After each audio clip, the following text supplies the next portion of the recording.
L'Alternative urbaine, c'est une association qui aide des personnes en situation de fragilité à retrouver un emploi ou une formation, et on le fait par le biais de balades urbaines.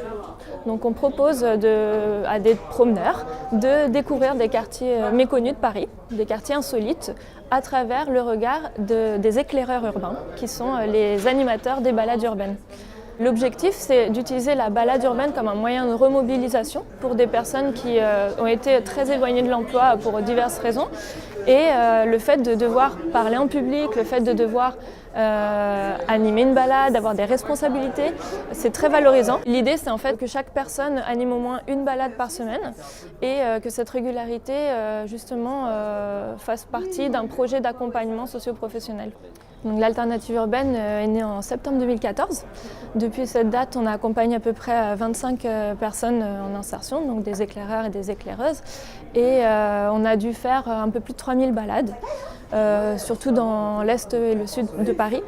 Les balades sont à prix libre tous les week-ends pour le grand public. C'est vraiment un parti pris. On souhaite que tout le monde puisse s'offrir un moment de loisir et de tourisme indépendamment de ses moyens financiers.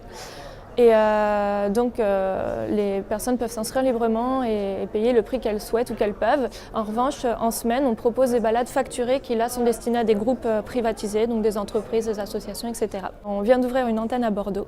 Donc le projet a été pensé dès le départ pour pouvoir être répliqué sur n'importe quel territoire, et il se trouve qu'on a une porteuse de projet à Bordeaux qui s'appelle Elodie Escusa qui a créé l'Alternative urbaine Bordeaux, qui lancera ses premières balades fin printemps, début été 2017.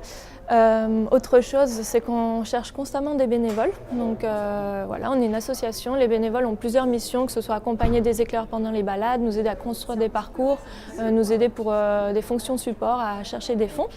Et donc le troisième message est qu'on recherche des subventions, ou en tout cas on a besoin d'argent pour pouvoir perpétuer l'accompagnement des éclaireurs et accompagner de plus en plus de personnes.